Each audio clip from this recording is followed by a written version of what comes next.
Frictional force के बारे में काफ़ी कुछ चीज़ें देखें, कुछ इंपॉर्टेंट टर्म्स देखेंगे आज। ठीक है, चलो पहला देखते हैं, what is angle of friction. What is angle of friction. Angle of friction क्या है?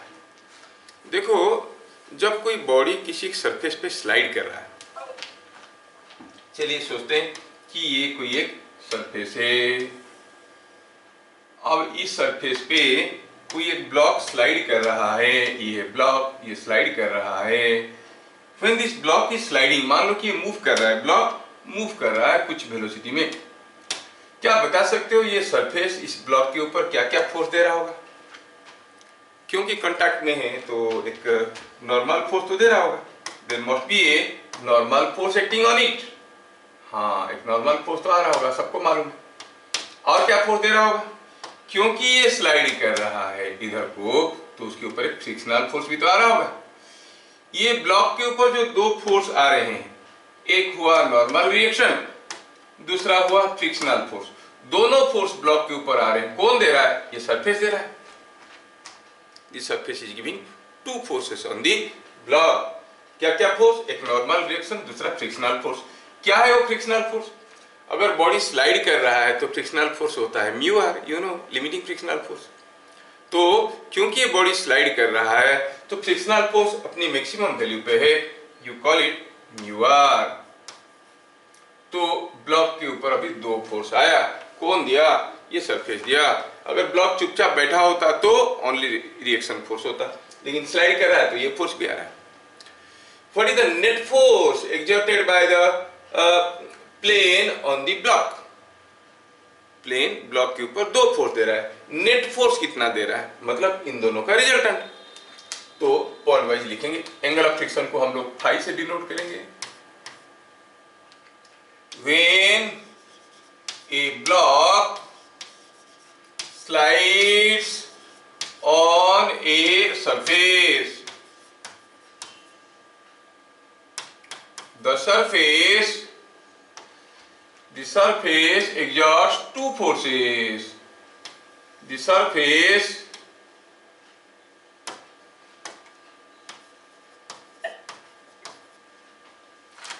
exerts two forces on it. कौन कौन? एक हुआ नॉर्मल रिएक्शन, दूसरा हुआ स्लाइड कर रहा है तो frictional force. Point number 2, net force of the surface on the block. क्या है? कोई पहलवान जो बताएगा। अब ये सरफेस ब्लॉक के ऊपर दो फोर्स दे रहा है, एक दिया ये वाला फोर्स, कैसा है वो ऐसा है, दूसरा दिया ये वाला फोर्स, कैसा है, जो कि ऐसा है। ये दो फोर्स दे रहा है। अब नेट फोर्स क्या होगा? Net force will be obviously the resultant of this two. तो अगर ये फोर्स हुआ आर और ये फोर्स हुआ म्यू आर, तो क्या आप नेट फोर्स बता सकते हो? The net force of the block on the surface of the surface on the block is equal to, क्या लिखेंगे? F net। और हमें तो ट्रायंगल लॉ आता है, ऐसा दो फोर्स का रिजल्टेंट क्या होता है? Square plus B square plus 2ab cos theta. अब इन दोनों के बीच में एंगल तो 90 डिग्री है, cos 90 हो जाएगा 0, तो रिजल्टेंट क्या मिलेगा? Root over of A square मतलब आर का स्क्वायर म्यू आर का स्क्वायर, बाकी cos 90 टर्म 0 होने के कारण रेस्ट क्वांटिटी 0 हो जाएगा। सिंप्लीफाई करो तो ये मिलेगा r into root over of 1 plus mu square. Sir हाँ सर, समझ में तो आ रहा है सब कुछ, लेकिन ये एंगल ऑफ फ्रिक्शन अभी तक बताया नहीं क्या है।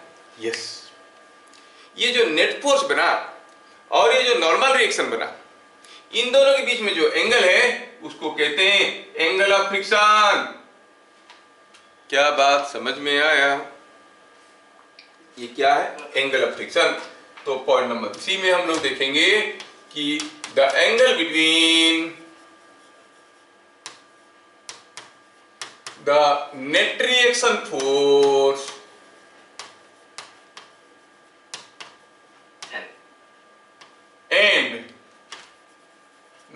Total reaction force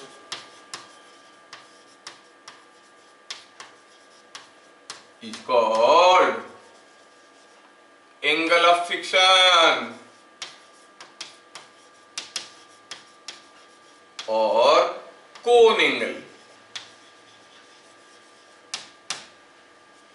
net force और नॉर्मल फोर्स दोनों के बीच में जो एंगल है उसको कहते हैं एंगल ऑफ फ्रिक्शन। अगर मैं ये ट्रायंगल को थोड़ा प्यार से देखूं, इसमें ये एंगल फाई है, तो क्या आप मुझे बताओगे, क्या बताओगे what is the value of tan phi? tan phi क्या हो जाएगा? कोन एंगल जिसका नाम क्या है, सिंबल क्या है, symbol you say it is phi, where tan phi कितना होगा? tan फाई ये ट्रायंगल में देखिए tan फाई क्या होगा? P बाई बी, P मतलब म्यू आर, B मतलब R, mu R by R, so you say it is mu R by R is same as mu, और फाई क्या है? tan inverse of mu. So angle of friction is given by tan inverse of mu. क्या बातें समझ में आया? Is it understood? देखो ये हो गया formula for angle of friction.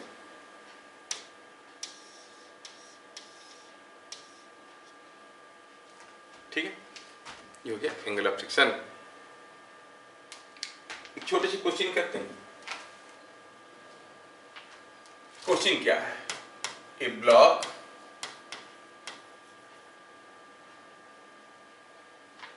of mass 4 kg is sliding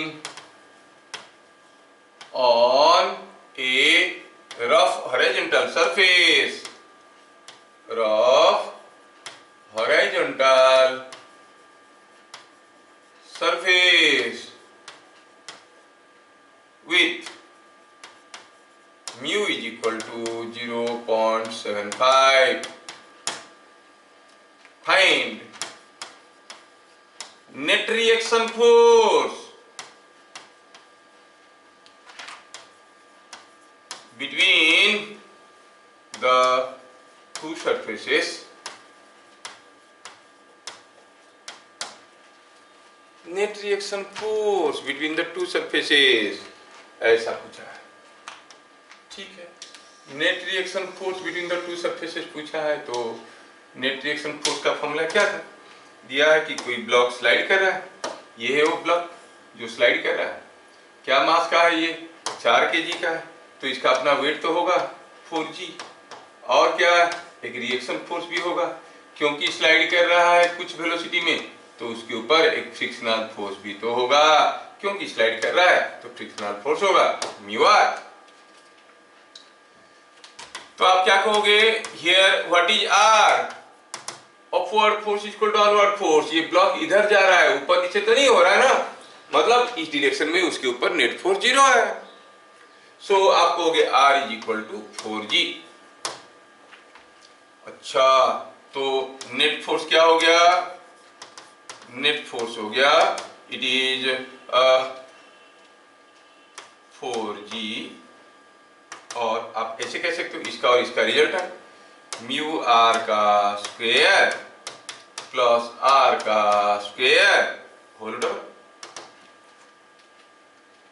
are हो गया 4g, 4g का स्क्वायर, ये 0.75, म्यू का वैल्यू दिया है 0.75, 0.75 इंटू 4g इसका स्क्वायर।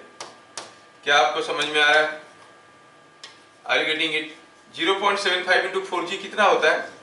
आपको मालूम होना चाहिए कि 0.75 कितना होता है। 0.75 तो होता है 3/4, सो इट इज 3/4 इंटू 4g का स्क्वायर प्लस 4g का square.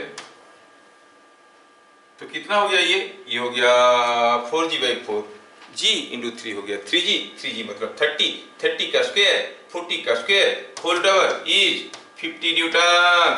I am taking G is equal to 10. So the net reaction force is how much? It is coming out to be 50 Newton. क्या बात समझ में आया? Yes. तो net force निकालना तो ऐसे करके निकालना पड़ेगा, ठीक है। Let's see next thing. Let us see angle of repose और एक नया टर्म, एंगल ऑफ रिपोज। इसको हम लोग थीटा जीरो से लिखेंगे। ये अक्सर स्कूल वाले पूछेंगे। देखो मैं जो सिंबल ले रहा हूं कहां पर फाई, कहां पर थीटा जीरो ले रहा हूं, कोई दूसरा सिंबल भी ले सकते हैं, मैं अपने हिसाब से ले रहा हूं, स्कूल वाले कुछ दूसरा भी ले सकते हैं। इसको फाई उसको थीटा जीरो से बोल सकते हैं, ऐसे कोई स्टैंडर्ड सिंबल अरेंजमेंट नहीं है। तो एंगल ऑफ रिपोज क्या है?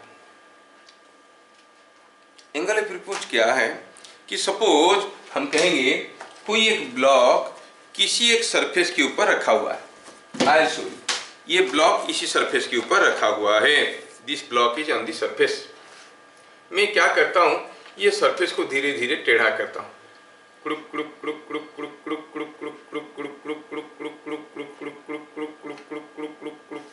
एक पर्टिकुलर एंगल के बाद ये ब्लॉक फिसलने लगा।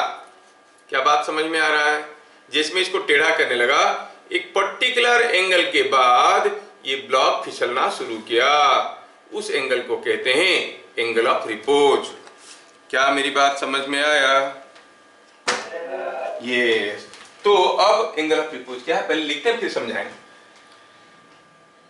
It is the angle made by an inclined plane to horizontal at which a block kept on it just starts sliding। जिस एंगल में चलना शुरू किया उस एंगल को कहेंगे angle of repose.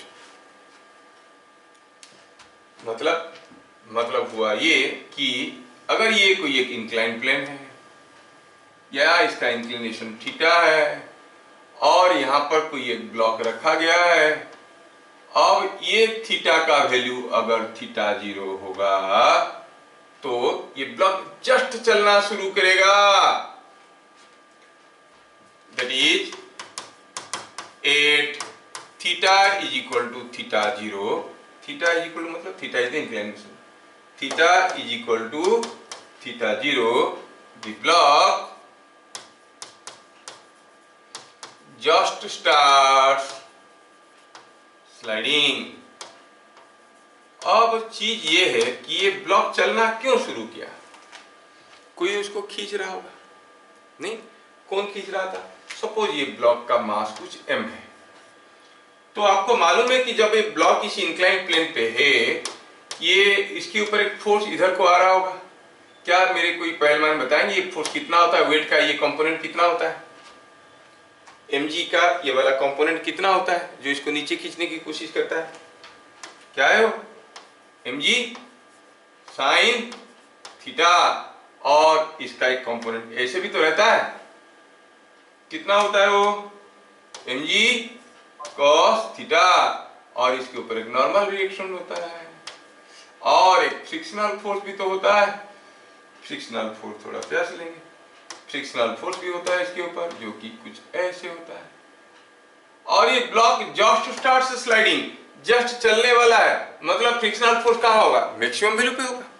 Block just चलने वाला है मतलब फ्रिक्शनल फोर्स और रोकने की बात नहीं कर सकता। It is in limiting equilibrium, it is about to slide, तो फ्रिक्शनल फोर्स हो जाएगा म्यू आर। समझ में आया? आपको क्वेश्चन क्या आएगा? What is angle of repose and derive an expression for it. क्या है एंगल ऑफ रिपोज? बताओ ये कैसे निकालते हैं। Point number 2, 8 theta is equal to theta 0, the block is in limiting equilibrium, क्योंकि जस्ट फिसलने वाला है। The free body diagram is shown. कहाँ सा दिखाया तो नहीं, अब दिखा देते तुरंत, कितना समय लगता है फ्री बॉडी डायग्राम दिखाने में। ओके, ये देखो आ गया, the free body diagram is shown.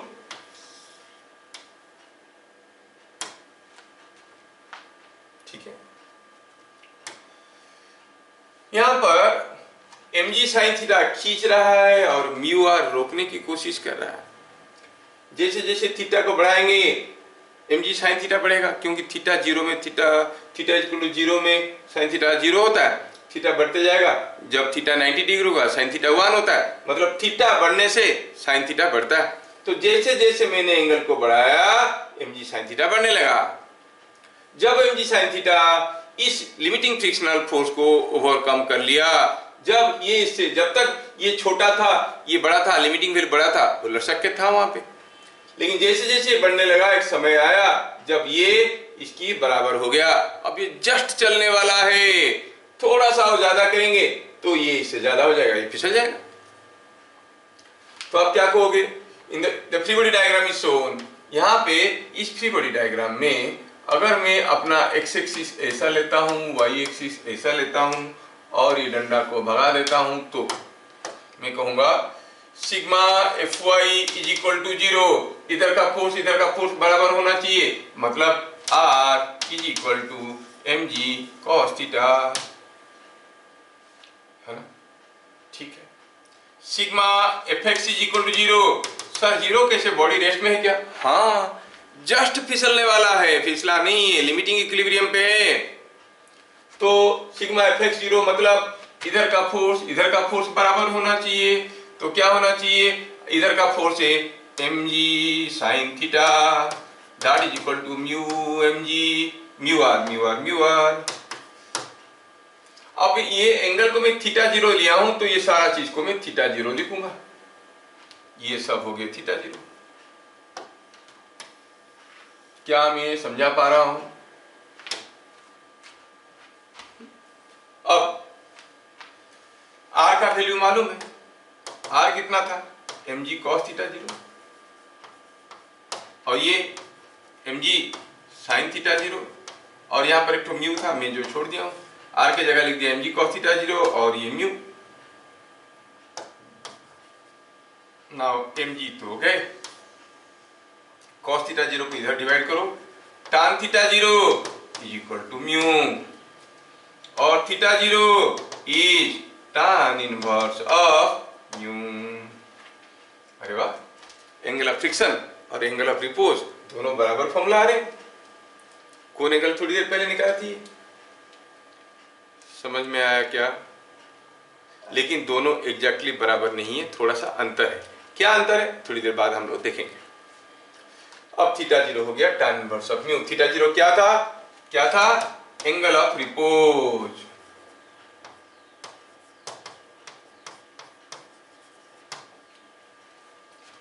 क्या बात समझ में आया? ये जब थीटा का value tan inverse of mu हो जाएगा तो हम कहेंगे कि बॉडी उसके ऊपर फिसलने लगेगा। मेरे को कोई पूछेगा, बताओ सर हम लोग तो सारा न्यूमेरिकल कर लेते हैं अगर हमें म्यू दिया हुआ है, ये जो बुक है और ये जो ब्लॉक है इन दोनों के बीच में म्यू कितना है? तो मैं ब्लॉक को इसके ऊपर रखा और मैं धीरे धीरे धीरे धीरे धीरे धीरे धीरे इसको टेढ़ा करने लगा। मैं देखा कि 30 डिग्री एंगल में ये फिसलने लगा है। 30 डिग्री एंगल में चलना शुरू किया, मतलब एंगल ऑफ रिपोज कितना है, 30 डिग्री। और आप जानते हो कि एंगल ऑफ रिपोज अगर थीटा 0 है तो tan थीटा 0 होता है म्यू, तो tan 30 होता है 1/√3 जिसका वैल्यू है 0.57। मतलब इन दोनों ब्लॉक के बीच में, ये ब्लॉक और दूसरी कॉपी, इन दोनों के बीच में जो कोएफिशिएंट ऑफ फ्रिक्शन है वो कितना है, tan 30। तो ऐसे आप किसी भी दो चीज के बीच में कोएफिशिएंट ऑफ फ्रिक्शन पता कर सकते हो, है कि नहीं? So you can find out the coefficient of friction between a cardboard and a block with the concept of angle of repose. इसलिए बताया, किसी एक पुराने क्वेश्चन में कभी कोई किसी को पूछा था, आपको आपका एग्जाम बोर्ड दिया गया और एक कॉइन दिया गया, बताओ इन दोनों बीच में म्यू कितना है, कैसे पता करोगे? आप एग्जाम बोर्ड पे कॉइन को रखोगे, धीरे धीरे इसको टेढ़ा करोगे, जिस एंगल में वो फिसलना शुरू करेगा tan थीटा हो गया म्यू का वैल्यू। क्या बात समझ में आया?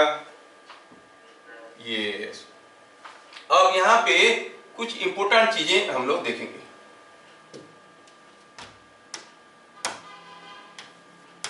When ये इंक्लाइन प्लेन है, ये थीटा है, ये ब्लॉक है, ये मास m है। When theta is inclination of plane, theta is less then theta zero. अच्छा, थीटा जीरो बनेगा तो ये फिसलना शुरू करेगा। जब theta less than theta zero है, एंगल ऑफ रिपोज से कम है, क्या ये ब्लॉक फिसलेगा? खुद से फिसलेगा? नहीं, कोई धक्का मुक्का मारेगा, बात अलग है। खुद से फिसल के आएगा क्या?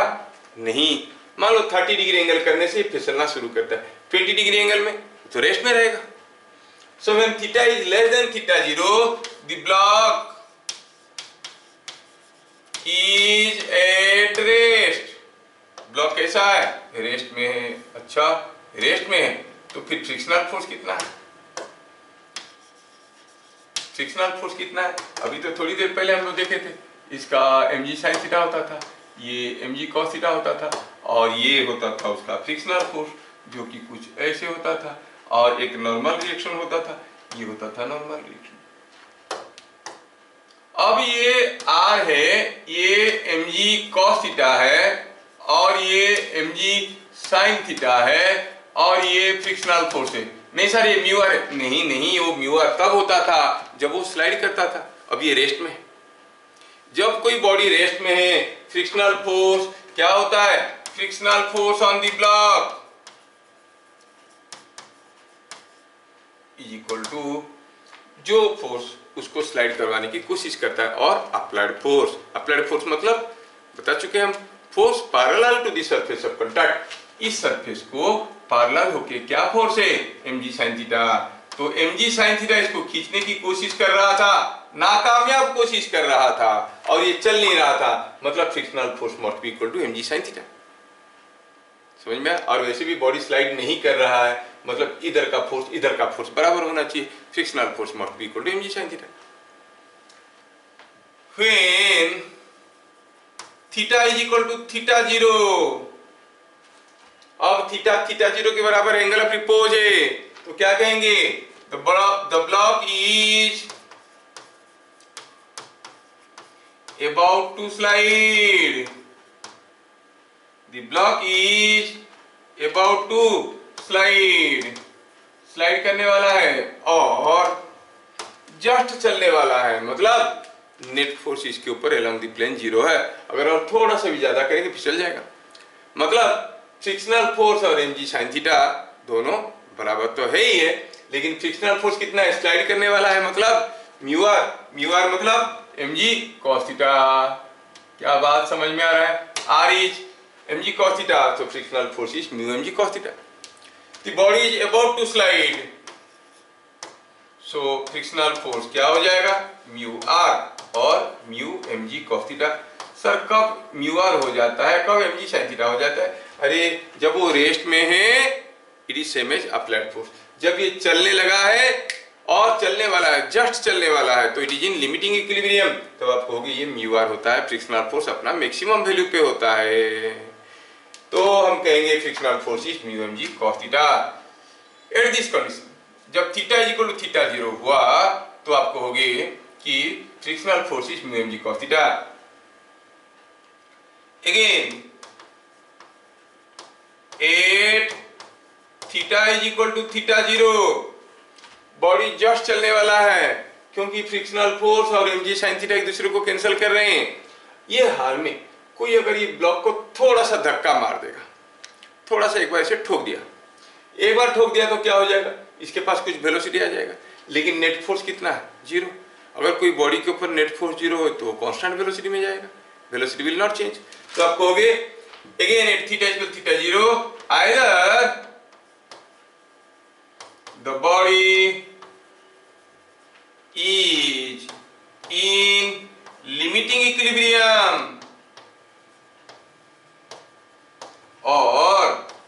स्लाइड्स विथ कांस्टेंट वेलोसिटी, ये इंपॉर्टेंट है, और स्लाइड्स विथ कांस्टेंट वेलोसिटी। क्या बात समझ में आया?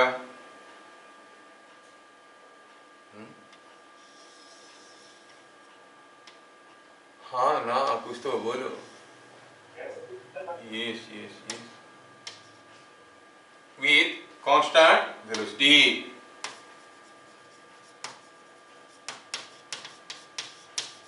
ध्यान रखना, कोई बॉडी अगर किसी एक इंक्लाइन प्लेन पे, कोई ब्लॉक किसी एक इंक्लाइन प्लेन पे कांस्टेंट वेलोसिटी में आ रहा है, व्हाट इज म्यू? आप कहोगे वो इंक्लाइन प्लेन हॉरिजॉन्टल के साथ जो एंगल कर रहा है tan थीटा इज म्यू। ठीक है, तो अगर कोई इंक्लाइन प्लेन पे कोई ब्लॉक, मान लो कि ये एंगल दिया है 30 थीटा, और कोई ब्लॉक कांस्टेंट वेलोसिटी में आ रहा है, मतलब mu is equal to tan theta, क्योंकि वो एंगल ऑफ रिपोज है। ठीक है, ये एग्जांपल पे आपको समझ में आना चाहिए कि अगर कोई ब्लॉक चाहे कितने भी मास का हो, अगर कांस्टेंट वेलोसिटी में आ रहा है तो mu is equal to tan theta. ठीक है, हाँ, पॉइंट नंबर 4, ये पॉइंट नंबर 3 का बिट ए था, हम लोग देखें, ये था बी, ये देखें, फिर हम लोग अभी देख रहे हैं बिट सी। अब किसी ब्लॉक को किसी एक इंक्लाइन प्लेन पे रखने के बाद आपको बताना है, थोड़ा ध्यान से, मैं बार बार वही ब्लॉक लेके आया हूं। देखो ये ब्लॉक इस प्लेन पे रखा है, what is the inclination of the plane? 0। ये प्लेन हॉरिजॉन्टल के साथ 0 एंगल कर रहा है। मैं क्या करता हूं, धीरे धीरे इस एंगल को बढ़ाने की कोशिश करूंगा। देखो मैं कैसे बढ़ा रहा हूं, ये हो गया इंक्लाइन प्लेन। अब मैं क्या कर रहा हूं, ये एंगल को धीरे धीरे बढ़ा रहा हूं। ये बढ़ा, कुछ एंगल हुआ, फिर ये चलने लगा। So it is making some angle, कुछ एंगल कर रहा है ना, वो जो एंगल कर रहा है वो ये एंगल ऑफ रिपोज। मतलब मान लो कि 30 डिग्री एंगल करने से फिसलना शुरू करता है। When my angle of this incline plane is less than 30, ये ब्लॉक तो रेस्ट में है, तो मैं बढ़ाता गया 30 डिग्री में, या तो ये रेस्ट में रहेगा या फिर कांस्टेंट वेलोसिटी में नीचे जाएगा। हाँ, ये भी समझ में आया। अगर 30 से ज्यादा किया तो वो तो जोर से भागेगा। 30 से ज्यादा, एंगल ऑफ रिपोज से ज्यादा हो गया इंक्लिनेशन, तो क्या होगा? When theta is more than theta 0, अगर थीटा मोर देन थीटा 0 हुआ, कोई केस है theta is now more than theta 0, आपको क्या लग रहा है, ये ब्लॉक रेस्ट में रहेगा कि कांस्टेंट वेलोसिटी में जाएगा कि एक्सीलरेशन करेगा? क्या लग रहा है? The block will be at rest, or it will slide with constant velocity, or it will accelerate. जब थीटा 0 के बराबर था, ये रेस्ट में था। जैसे इसको ज्यादा कर दिए, mg sin थीटा का वैल्यू बढ़ गया कि नहीं? With increase in theta, you know, mg sin theta increases, sin theta बढ़ गया, और फ्रिक्शनल फोर्स उसको रोक नहीं पाएगा, तो मतलब the body will accelerate। समझ में आया? तो हम कहेंगे when theta is greater than theta 0, the block accelerates downward। जब थीटा 0 से ज्यादा हो गया तो बॉडी विल एक्सीलरेट डाउनवर्ड। तो थोड़ा इस चीज को हम लोग बढ़िया से बनाना चाहते हैं। ये हो गया इंक्लाइन प्लेन, जिसमें थीटा कितना है, theta is greater than theta 0। इसके ऊपर रखे हमने ब्लॉक, और ये ब्लॉक अभी एक्सीलरेट करेगा। क्यों एक्सीलरेट करेगा? क्योंकि इसके ऊपर नीचे की तरफ खींचने वाली एक फोर्स है, और उसको रोकने के लिए भी एक फोर्स है, जो अभी हम देख चुके हैं। एक फ्रिक्शनल फोर्स है जो इसको रोकने की कोशिश कर रहा है, और ये एक्सीलरेट कर रहा है, मतलब है ये स्लाइड कर रहा है, मतलब frictional force must be mu R. जबकि आपको मालूम है कि what is the value of R, अगर ये हुआ ऐसे और ये हो गया आर, ठीक है, ये है आर, तो आपको तो मालूम है कि अगर एंगल थीटा है, एंगल अगर थीटा है, जो कि थीटा 0 से ज्यादा है, एंगल अगर थीटा है तो this force is mg sin theta, और ये हो गया mg cos थीटा। तो एक्सीलरेशन क्या हो जाएगा, नीचे की तरफ आएगा, ऑब्वियस है, नीचे की तरफ आएगा तो क्या एक्सीलरेशन में आएगा, खींचने वाली फोर्स mg sin थीटा, रोकने वाली force mu R. So you say it is mg sin theta minus mu R, ये हो गया फोर्स बाय मास। क्या बात समझ में आया?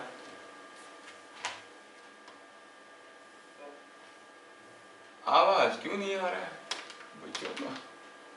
Late me check your sounds. Oh, अब आएगा आवाज। यस, मेरा साउंड कम था। अभी चलो थोड़ा देखते हैं आगे।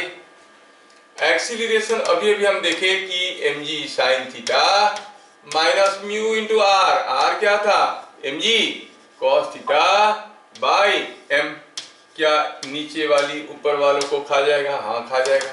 क्या g कमन जाएगा? हाँ जाएगा। क्या मिलेगा? g sin theta minus mu cos theta. So किसी एक ब्लॉक को किसी की इंक्लाइन प्लेन पे छोड़ देंगे, अगर थीटा 0 से ज्यादा है, एंगल ऑफ रिपोज से ज्यादा है, वो एक्सीलरेट करेगा। क्या होगा acceleration? g sin theta minus mu cos theta. क्या बातें समझ में आया?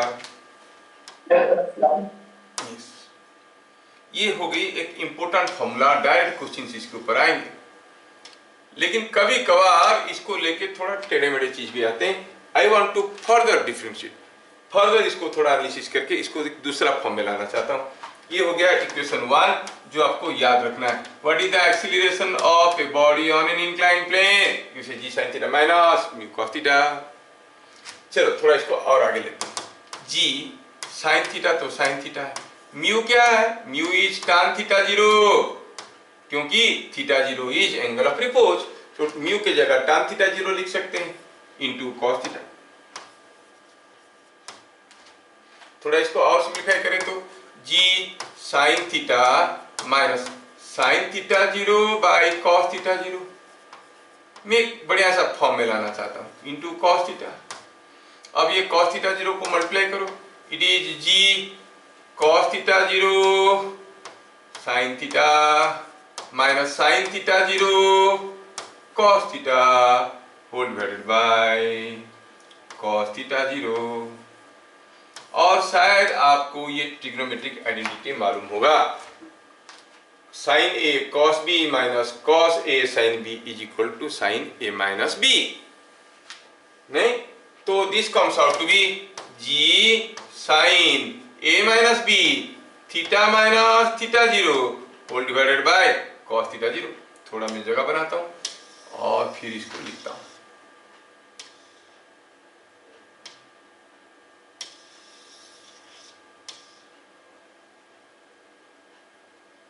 So it is coming out to be g sin theta minus theta 0 whole divided by cos theta 0। देखो कितना आसान फॉर्मूला हो गया ना? तो हमारे पास एक्सीलरेशन के दो फॉर्मूले आए। एक तो फॉर्मूला था क्या? g sin theta minus mu cos theta, g into sine theta minus mu cos theta. दूसरा फॉर्मूला आया sin theta minus theta 0 by cos theta 0, फिर थीटा 0 क्या है? Angle of repose. क्या एक्सीलरेशन की दोनों फॉर्मूले समझ में आए? यस। चलिए एक दो छोटे छोटे क्वेश्चन देखते हैं। When inclination of a plane to the horizontal is 45 degree, a block on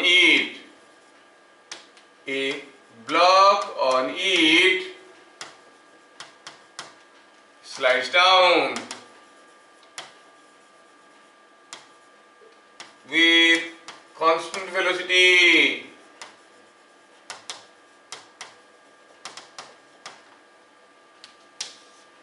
What is coefficient of friction?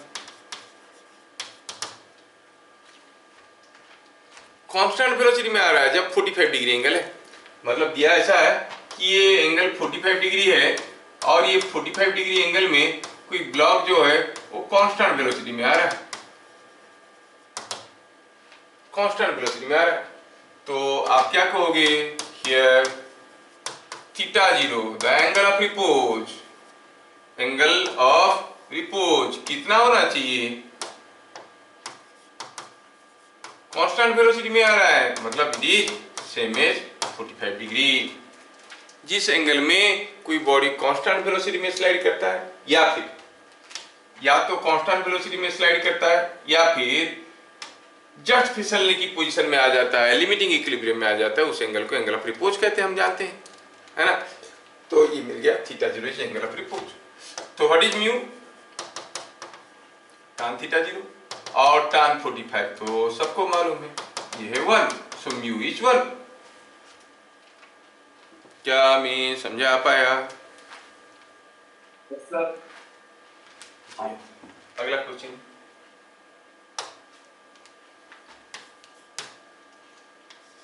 when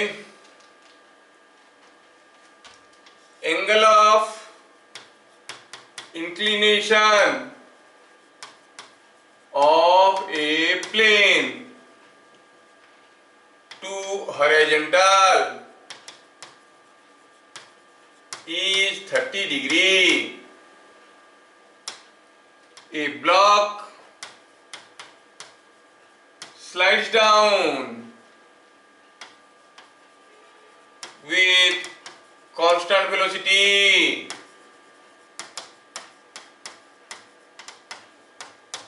A block slides down with constant velocity. ठीक है, block slides down with constant velocity. If the inclination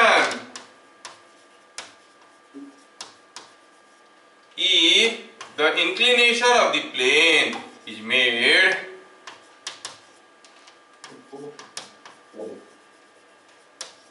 made 60 degree, what will be the acceleration? Acceleration क्या होगा?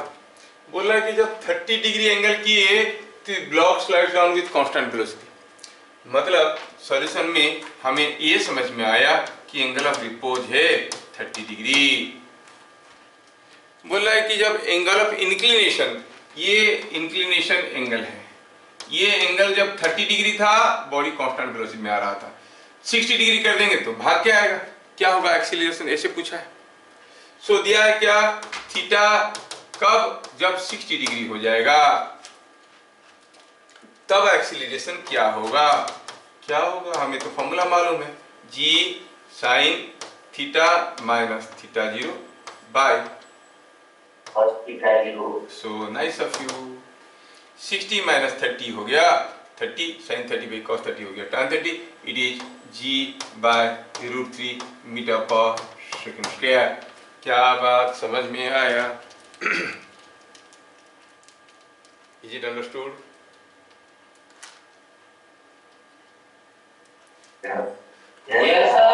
बहुत important question है, तुम लोग इसको बढ़िया से समझ लो इस क्वेश्चन। ठीक ठीक, next question,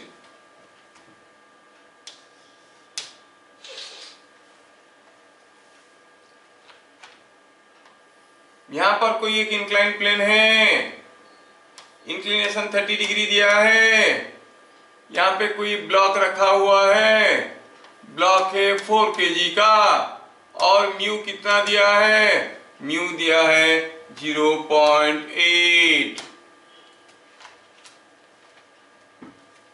find frictional force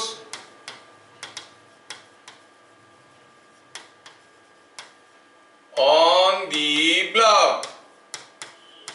sir sir ये तो नहीं दिया गया कि रेस्ट में है कि फिसल रहा है, नहीं ये तो नहीं बताया। ऑल्सो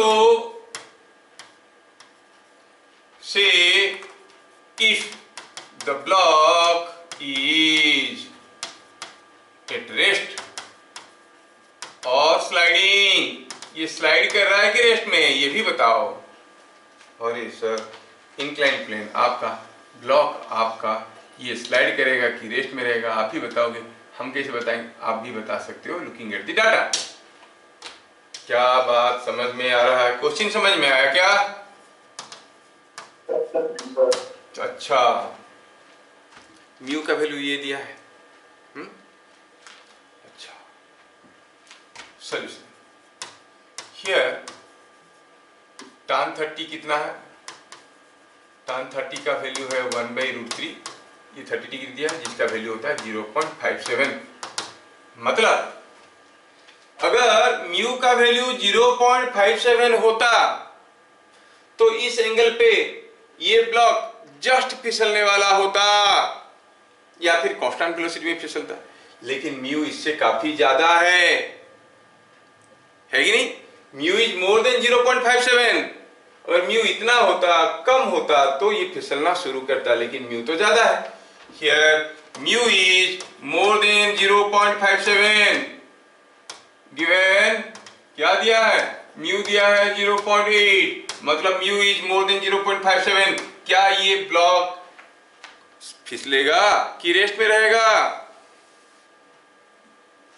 सोचो, जितना म्यू होने से ये फिसलना शुरू करना चाहिए उससे ज्यादा म्यू है, ज्यादा रफ है, कोएफिशिएंट फ्रिक्शन ज्यादा रफ हो गया है। म्यू 0.8 है, म्यू अगर 0.57 होता तो जस्ट फिसलना शुरू करता। म्यू का वैल्यू ज्यादा है मतलब ज्यादा रफ है। If it is more rough then अब क्या कहोगे? The body will be at rest, ये स्लाइड नहीं करेगा। म्यू का वैल्यू इतना होने से फिसलना शुरू करता, म्यू का वैल्यू इससे कम होता तो फिसल जाता, है कि नहीं? तो आप कहोगे as mu is more than 0.57, the block will be at rest. Block कहाँ रहेगा? रेस्ट में रहेगा। The block will be at rest. अच्छा, ब्लॉक रेस्ट में है तो क्यों रेस्ट में है? क्योंकि इधर को कोई तो खींच रहा होगा, आप जानते हो, और इधर को कोई रोक रहा होगा, है ना? ये फ्रिक्शनल फोर्स है और ये mg sin थीटा है। ब्लॉक रेस्ट में है मतलब frictional force must be equal to mg sin theta है। तो आप कहोगे फ्रिक्शनल फोर्स कितना है? mg sin theta. mg मतलब 4g sin, क्या एंगल कर रहा है ये? 30 डिग्री। sin 30 होता है 1/2, तो ये हो गया 20 Newton. The frictional force is 20 Newton. क्या बात समझ में आया? बढ़िया, ठीक है। तो एंगल ऑफ रिपोज पे भी हम लोग काफी चीजें अभी देखें। चलिए अब कुछ डिस्कशन टाइप की चीज देखते हैं। एक होता है kinetic friction.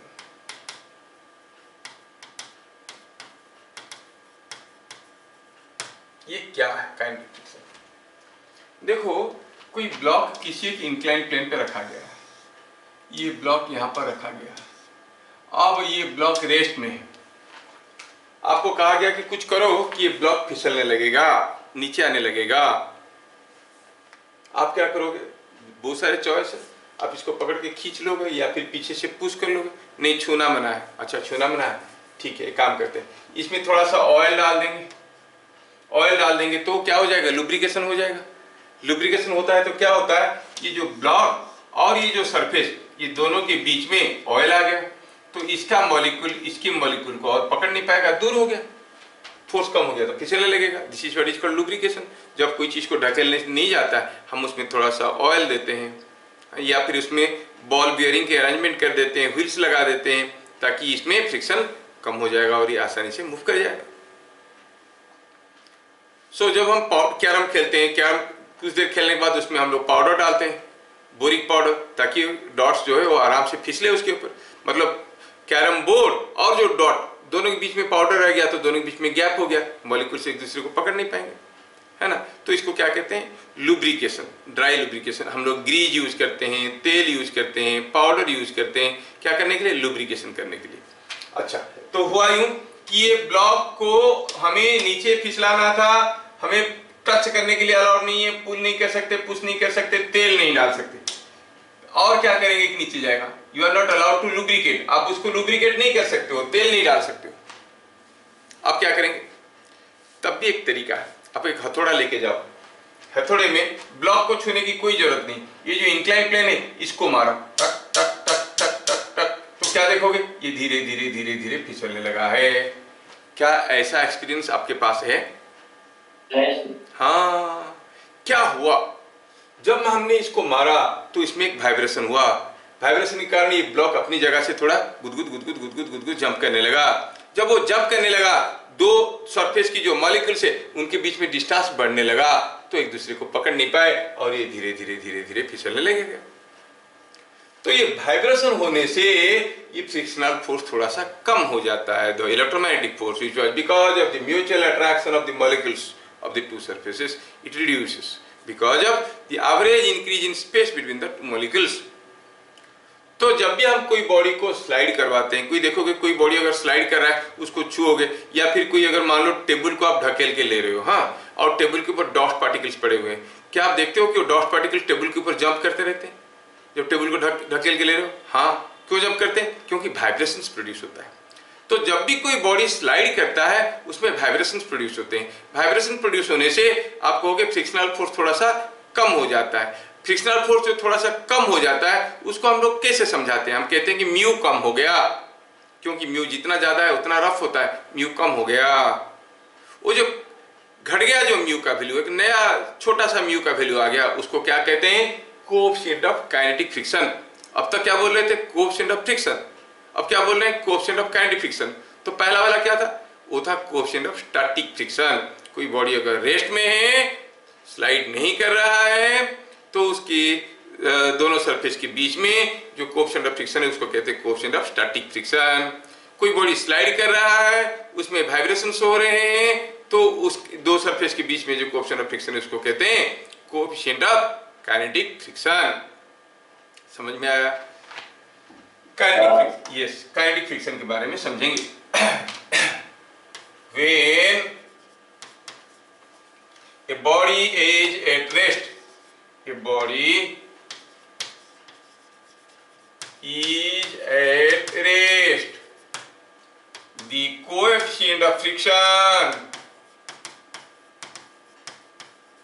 between the surfaces is called coefficient of static friction, is called coefficient of static friction, जिसको हम लिखेंगे mu S. When a body slides,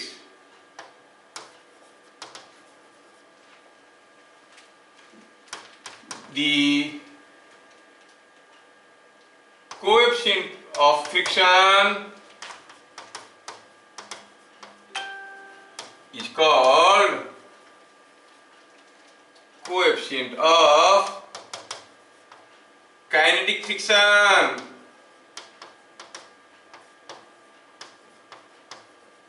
mu के। क्वेश्चन ऑफ काइनेटिक फ्रिक्शन को क्या लिखेंगे? म्यू के। अब कौन सा फ्रिक्शनल फोर्स ज्यादा है, स्टैटिक फ्रिक्शन वाला कि काइनेटिक फ्रिक्शन वाला? स्टैटिक वाला। देखोगे आप जब किसी एक टेबल को धक्का देके चलाने की कोशिश करोगे, शुरू शुरू में तकलीफ होगा, लेकिन जैसे एक बार चलने लगा म्यू तुरंत कम हो गया, फिर आराम से चलने लगेगा। शुरू करना ही मुश्किल होता है। ये एक्सपीरियंस तो आप लोगों के पास होगा। कोई टेबल को ढकेलना है, पहले पूरा ताकत लगाया, हिल भी नहीं रहा है, और थोड़ा ताकत लगाया, जैसे चलने लगा फिर आराम से चलने लगा। क्या बात समझ में आया? म्यू एस ज्यादा होता है, म्यू के कम होता है। म्यू के कम क्यों होता है? क्योंकि बॉडी स्लाइड कर रहा है तो उसमें वाइब्रेशंस होते हैं, तो फ्रिक्शनल फोर्स कम हो जाता है। पॉइंट नंबर 3, पॉइंट नंबर 3 में क्या देखेंगे? Usually coefficient of kinetic friction is less then coefficient of static friction. Coefficient of kinetic friction is less then coefficient of static friction. ठीक है,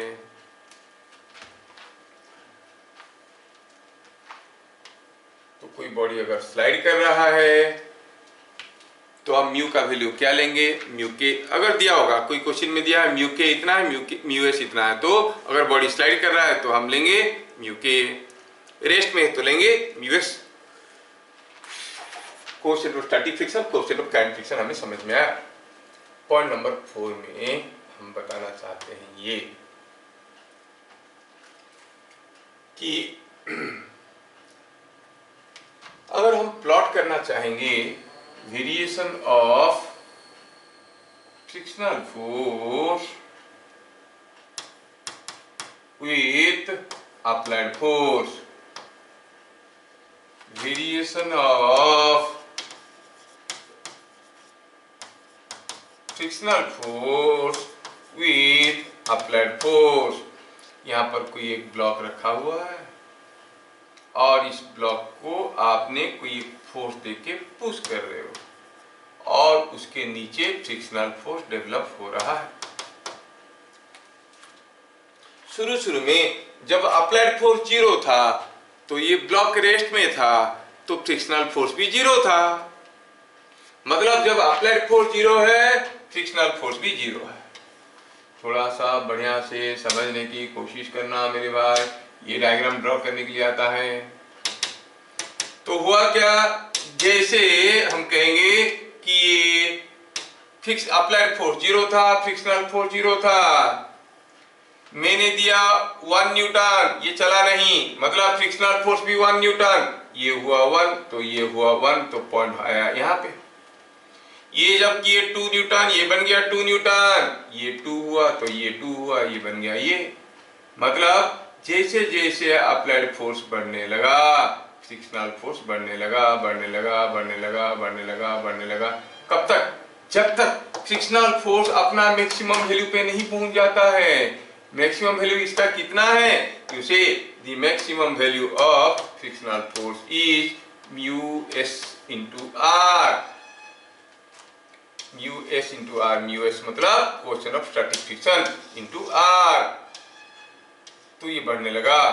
उसके बाद जैसे आपने फर्दर इसको बढ़ाने की कोशिश किया, फ्रिक्शनल अप्लाइड फोर्स को, फ्रिक्शनल फोर्स और नहीं बढ़ेगा, फ्रिक्शनल फोर्स उतना रह गया। तो इसका मतलब हुआ ये जोन तक up to this point applied force और फ्रिक्शनल फोर्स बराबर थे।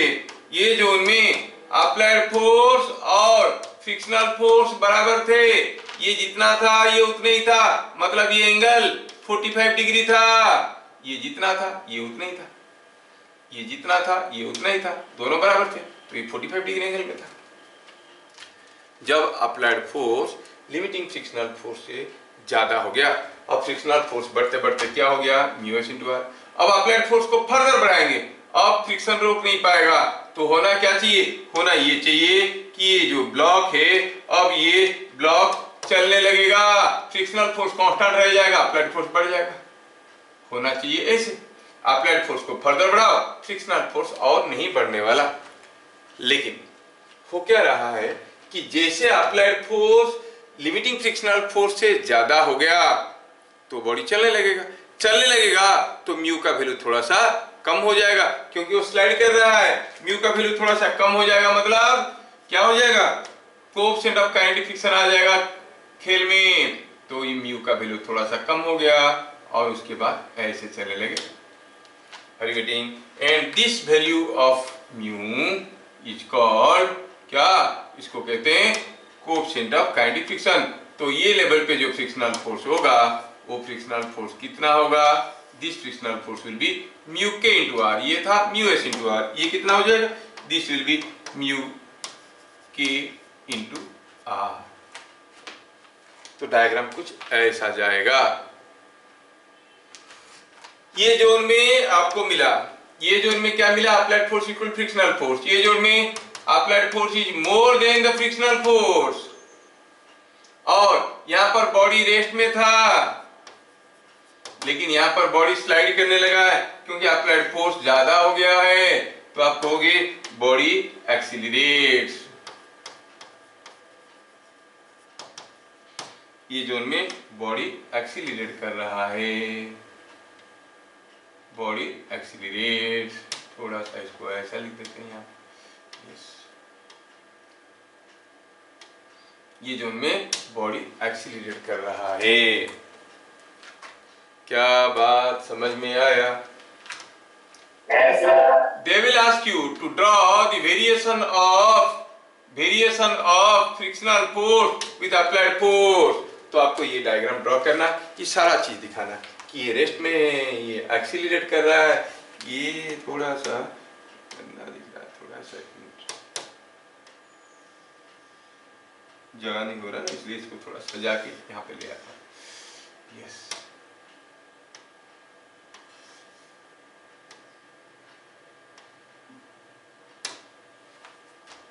क्या बात समझ में आया?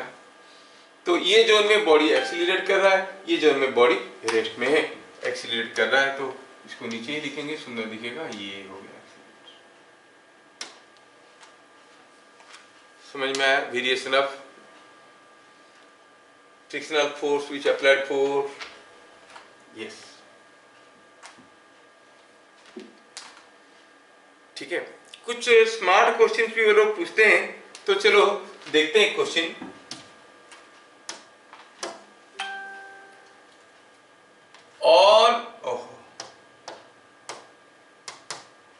On a surface mu s is equal to 0.8 and mu k is equal to 0.6, a block of 5 kg is at rest on the surface. What force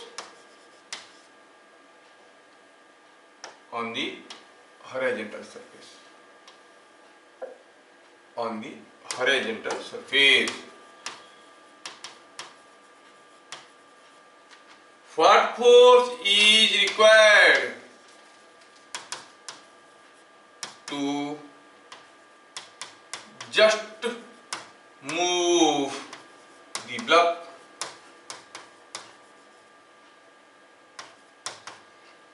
To move the block, to तो पहले भी लिख चुके हैं। To move the block with constant velocity,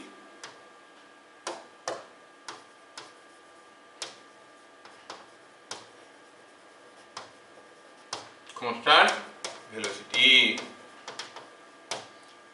question को थोड़ा ध्यान से देख लीजिए। म्यू एस और म्यू के दोनों का वैल्यू दिया हुआ है, कोई ब्लॉक 5 kg का रखा हुआ है।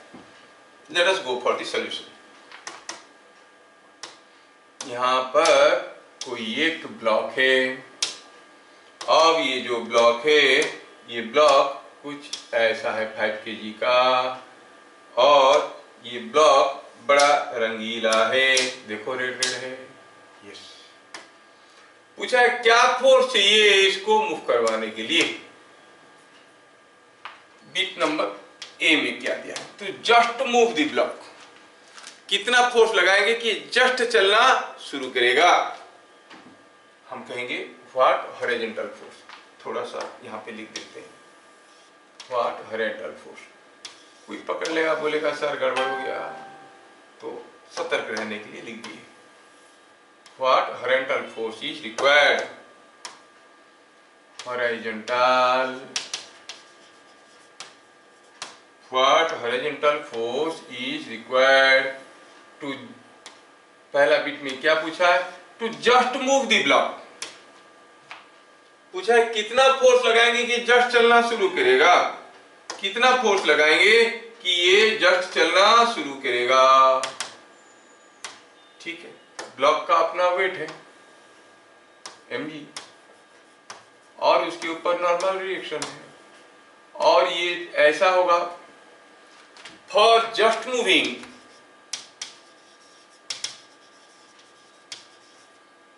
फ्रिक्शनल, ये फोर्स, मेरा फोर्स कितना होना चाहिए, फ्रिक्शनल फोर्स से ज्यादा होना चाहिए। जस्ट मूव करने के लिए तो दोनों बराबर होंगे, तो जस्ट चलना शुरू करेगा, should be equal to frictional force. Move कर रहे हैं मतलब रेस्ट में था, जस्ट मूव करने वाला है, तो इसको क्या लिखेंगे, म्यू आर। लेकिन अब ये बॉडी मूव नहीं किया है, जस्ट मूव करने वाला है, तो म्यू के जगह कौन सा वैल्यू लिखेंगे, म्यू एस। तो हम कहेंगे it is mu S into R. अच्छा, म्यू एस दिया है क्या, हाँ दिया है, म्यू एस दिया है 0.8, 0.8 आर। आर कितना है, mg। मास कितना था ब्लॉक का, 5 kg का था, mg के जगह लिखेंगे 5g। So it is coming out to be 20 newton, sorry 40 newton. Yes sir. 40 newton देंगे तो जस्ट चलना शुरू करेगा। कहानी यहाँ पे खत्म नहीं हुआ। पूछा है क्या फोर्स चाहिए to move the block with constant velocity while moving. हम म्यू का वैल्यू क्या लेंगे, म्यू के कितना है 0.6 दिया हुआ है।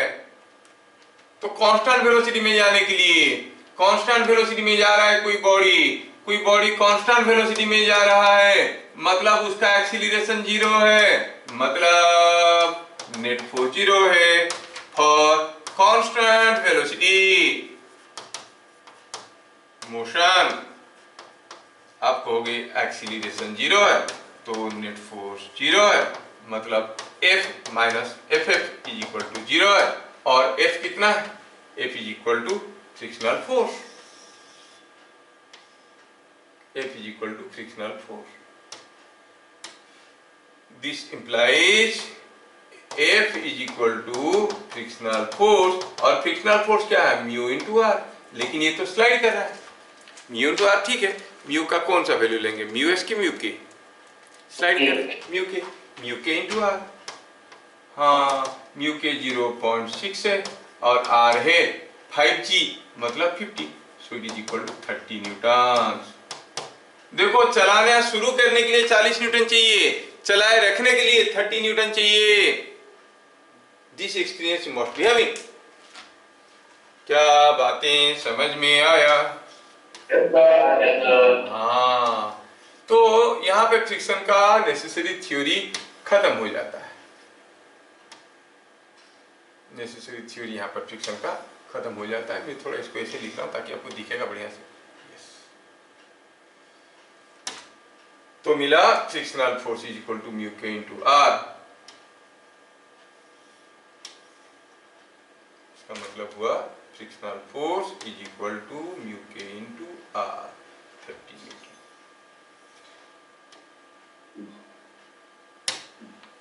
तो इसको चलाने के लिए चाहिए 40 न्यूटन, चलाए रखने के लिए 30 न्यूटन, है ना। दूसरा क्वेश्चन, वो लोग टिपिकल क्वेश्चन पूछते हैं,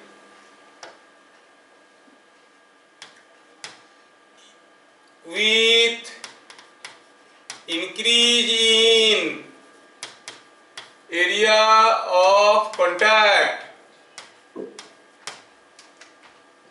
the frictional force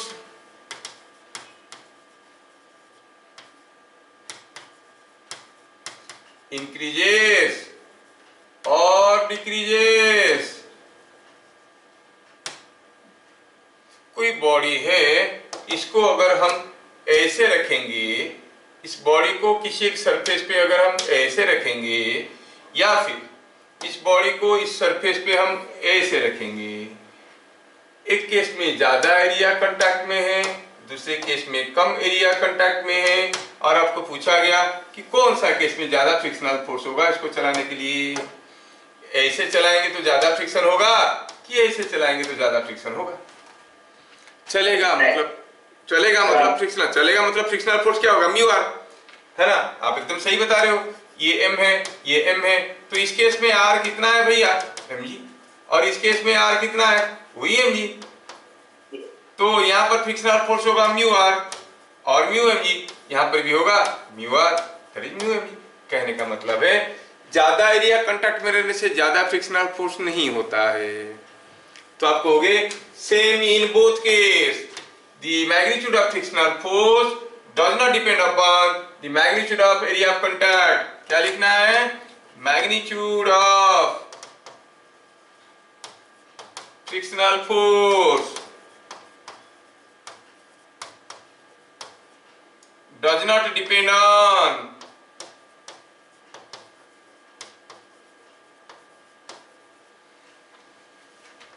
depend on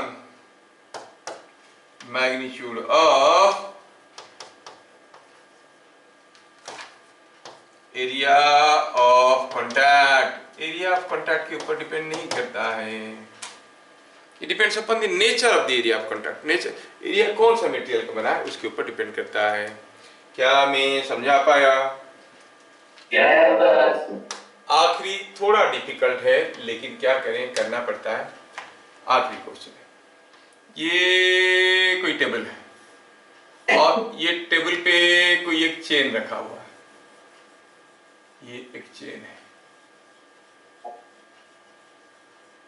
ये चेन का कुछ हिस्सा झूल रहा है, ठीक है, कुछ हिस्सा झूल रहा है, जो हिस्सा झूल रहा है वो लेंथ है x और टेबल पे कोएफिशिएंट ऑफ फ्रिक्शन म्यू है। अगर ज्यादा हिस्सा झुला के रखेंगे तो फिसल जाएगा, थोड़ा सा झुला के रखेंगे तो रहेगा, थोड़ा ज्यादा झुला के रखेंगे तो फिसल जाएगा। अगर ये चेन का लेंथ l है तो क्वेश्चन ये है कि कितना मैक्सिमम हिस्सा झुला के रख सकते हैं। What maximum part of the chain can hang beyond the edge. उससे ज्यादा हैंग करोगे फुर करके नीचे गिर जाएगा। क्वेश्चन समझ में आया क्या? ए chain of length L is kept on a table with length X hanging beyond edge।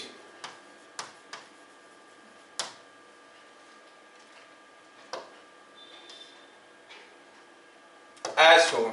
चलो ज्यादा कौन लिखता है? Find maximum value of x for equilibrium, मतलब ज्यादा रहेगा फिसल जाएगा, ठीक है, ज्यादा रहेगा तो फिसल जाएगा। लेट अस सी, टेबल और चेन को लेके चलते हैं अगले पेज में। We go to the second page।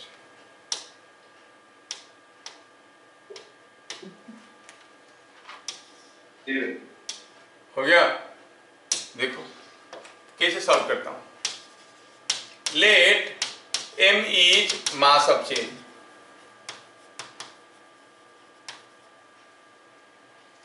तो आप क्या कहोगे?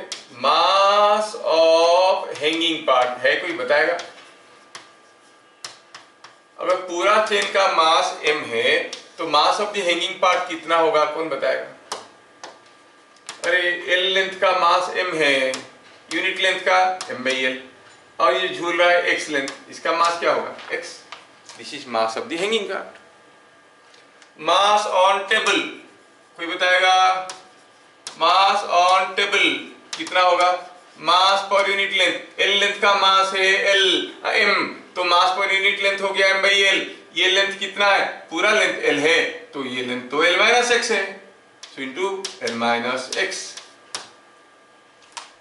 क्या बात समझ में आया? क्या कोई बताएगा मुझे? r normal reaction on table, table के ऊपर नॉर्मल रिएक्शन क्या आएगा? अरे भाई जितना मास होगा उतना वेट होगा। कितना होगा? ये जो मास है इसका वेट, ये मास कितना है? ये m/l L माइनस एक्स हो गया मास इंटू जी। क्या बात समझ में आया? हाँ या ना बोलो? अच्छा, अब ये चेन हमें पूछा गया maximum value of x for which the chain can remain in equilibrium. मतलब अभी जो झूल रहा है अगर थोड़ा सा भी एक्स को ज्यादा करेंगे ये फुर्र करेगा, नीचे गिर जाएगा।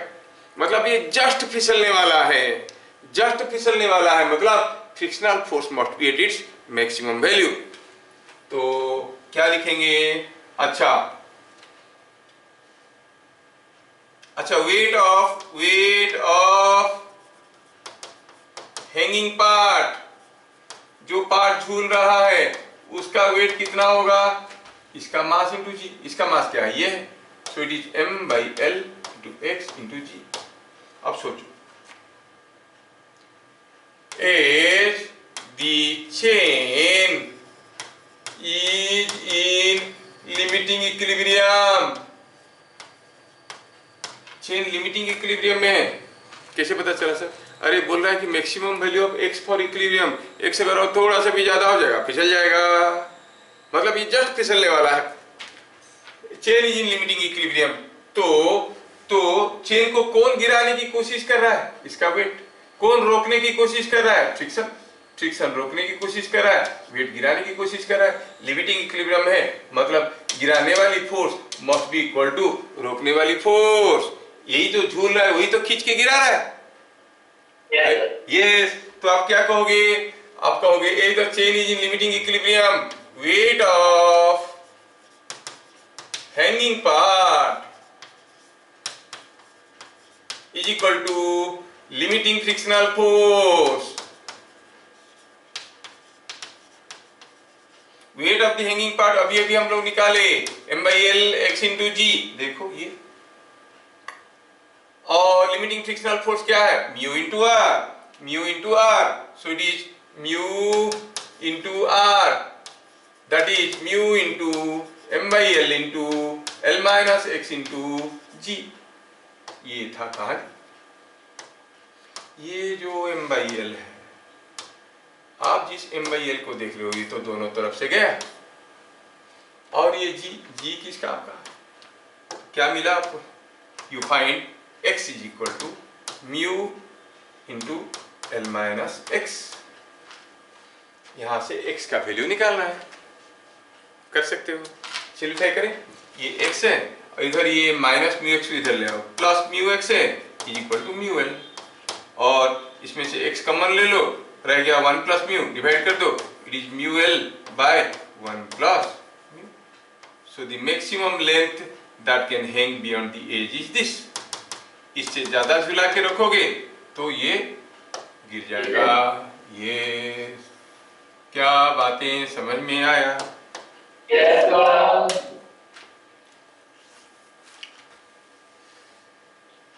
लास्ट क्वेश्चन, लास्ट ये इंटरेस्टिंग है। वे ये किसी को पूछोगे तो अक्सर वो गलत बोल देगा, तो तुम लोग भाव खाने के लिए एक क्वेश्चन आपके लिए, कि दूसरों के दोस्तों के साथ फ्रिक्शन का बात करोगे, क्वेश्चन पूछ लोगे, वो भाव खाएगा। कोई मैथमेटिक्स नहीं है। When a man is walking, what is direction of frictional force on his foot? बताओ, जब कोई आदमी चल रहा है उसके पांव पे फ्रिक्शनल फोर्स किधर को है? आगे की तरफ, पीछे की तरफ, ऊपर की तरफ, नीचे की तरफ, किधर को है? नीचे की तरफ। नहीं, यही तो गड़बड़ है, थोड़ा सोचो। ये हो आदमी, देखो ये है आदमी, अब ये पांव उठाया चलने के लिए, पांव रखा नहीं, अब ये चल रहा है, क्लियर? आदमी चल रहा है। अच्छा सोचे तो कैसे सोचे? हम जानते हैं कि कोई बॉडी अगर रेस्ट में है तो उसको चलाने के लिए एक्सटर्नल फोर्स की जरूरत है। हाँ, ये बात सही है।